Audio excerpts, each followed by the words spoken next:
সকালবেলা উঠেই আমাদের ক্লাবের সদস্যদের এই মানে বাগানটাকে সবুজ রাখার জন্য প্রচেষ্টা চালাচ্ছেন আমাদের মাইতিবাবু এবং আমাদের অমরবাবু,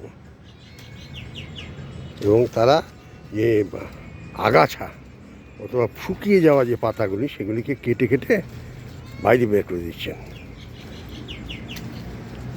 এটা আমাদের এনকেডির যারা কর্তা ব্যক্তি তারা কি শুনতে পাচ্ছেন কিনা জানি না অবশ্য, কিন্তু এই ঘটনাগুলি ঘটছে। পরিষ্কার করে সেই জায়গা আবার পরিষ্কার করে দেওয়া নোংরা এবং পাতা ঝরা থেকে সেগুলি ওরা করেছেন। এই যে এরা দুজনে মিলে করছেন। সাবাস সাবাস অমরত্বের সন্ধানের সব সৈনিকরা।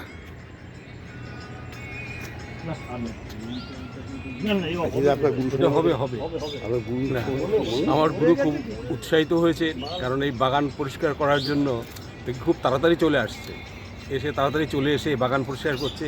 গুরুর পরিষ্কার করার একটা একটা উৎসাহ পাচ্ছে। সেই জন্য ওই বাগানটাকে সুন্দর রাখার জন্য, যেখানে আমরা ব্যায়াম করি সে সুন্দর এবং স্বাস্থ্যকর রাখার জন্য এরা উদ্যোগী গ্রহণ করেছে। তাতে আজকে অমরদাও যোগ দিয়েছে, ওতে দুজনকে ধন্যবাদ। এবং অমরত্বের সন্ধানের সদস্যরা এইভাবেই উৎসাহিত করুন, এইভাবেই যেখানে আমরা ব্যায়াম করি সেই জায়গায় আরও স্বাস্থ্যকর রাখার ব্যবস্থা করি। ধন্যবাদ। এই কাটছেন উনি, অমরদা ফেলছেন। আমি একটা কথাই বলবো, আমাদের অমরত্বের সন্ধানের সভ্যরা জিন্দাবাদ। তারা প্রকৃতির মধ্যে নিজেকে বিলিয়ে দিতে চায়, তার জন্য তারা এইসব কাজকর্ম করছে।